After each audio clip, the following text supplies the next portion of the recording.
Hi, today we're going to have a look at a new chord in grade 5 theory, and that's chord 7, first inversion.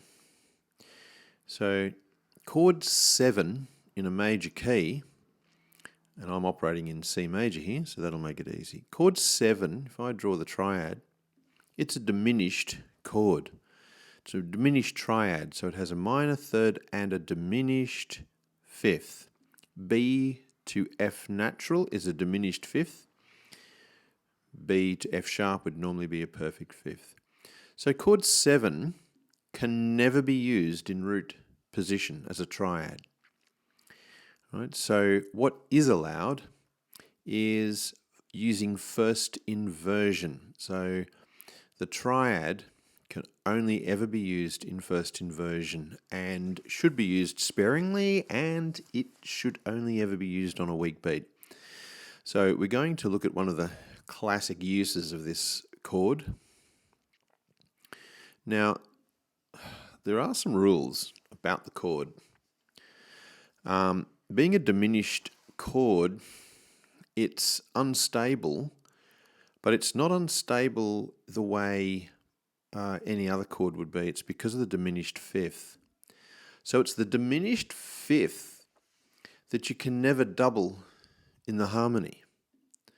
Right? So first of all, you can only use it in first inversion, but secondly, the fifth can't be doubled. So we normally talk about the other triads where the third can't be doubled, but when we come to chord 7, it's the fifth that can't be doubled. And I'm just showing this to you in root position so you can tell which note of the chord I'm talking about.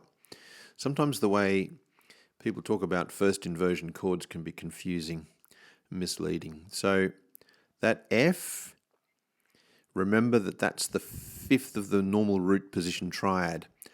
And just to show you again, it can't be doubled because it has to follow a certain way. The tritone has to be resolved.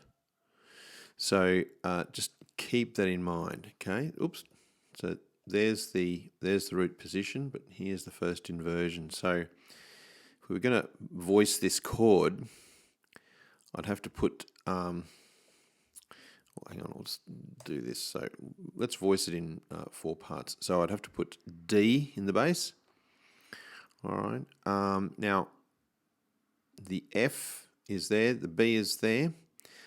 What can I double? Anything other than the fifth. Okay. So you see that fifth, that F has to resolve with the B because of the tritone. Okay. Anyway, let's move on to the use of chord 7, first inversion. So what we have here is chord 1, and here we have chord 7, first inversion, going to chord 1. Chord 7 is a substitute for chord 5. And it sort of assumes a dominant function, and it's because of the tritone built within chord 7. That will make a little bit more sense when you learn the dominant seventh. You'll get a clearer picture of that. But for now, there's a very specific use of chord 7 first inversion, and we'll just stick with that and make sure we understand it properly. Okay, so here's a case of using chord 7 in first inversion on a weak beat here, like a passing chord. So passing between chord 1 root position and chord 1 first inversion.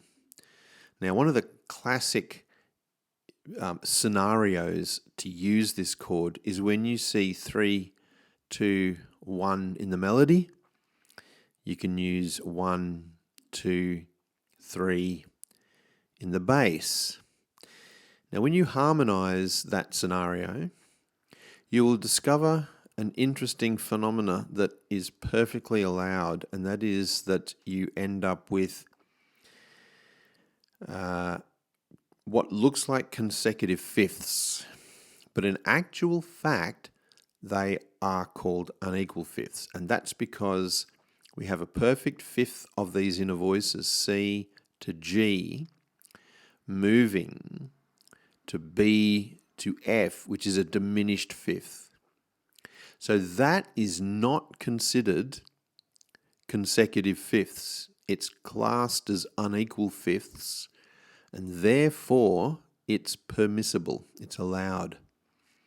So that will be very confusing to everyone, but that's traditionally how they are viewed. And so in traditional four-part harmony, that's perfectly acceptable in that scenario.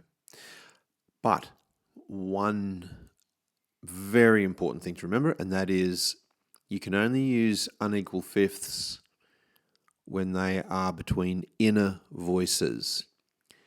With the outer voices, you could not continue that. You would have to resolve differently. But let's not confuse the scenario. Let's just stick with this one. Let me show you another use of chord 7, and that's where you might see a scenario like this. So we don't have the 3, 2, 1. This time we've just got the 1, 7, 1. But we can also use, in this scenario, we can use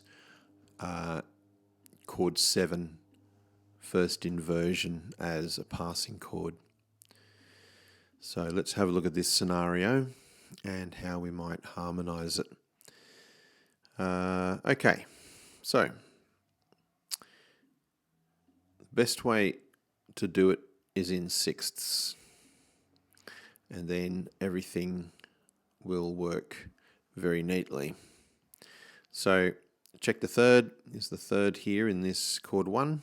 Well, it is now. I've put it in. It wasn't, but I've put it in. So there it is. And now I'm going to double. I'm going to add the fifth. So we've got the root note doubled, and so I've added the fifth. All right. So now we've got consecutive sixths here in the soprano and alto. So I'm going to add an F there. So that's going to work very well because sixth between the F and the D, and then and then there's a sixth between the D and the B. And then that can just rise there. Would help if I selected the right note, wouldn't it? There we go. That looks neater. So that's a much easier scenario to harmonize. Obviously, I couldn't go up to the E there in the alto, otherwise I'd be doubling the third and I'd have consecutive octaves. So again, you've got to do your normal consecutive watching. Make sure you don't have any consecutive fifths or octaves. But that's a much more simple scenario and doesn't involve these these unequal fifths. That's only when you have the 3, 2, 1 and the 1, 2, 3 scenario. You can follow a pattern like this in order to make use of chord 7, first inversion. Okay, so be very careful and make sure you practice harmonizing them. Thank you. We'll see you next time.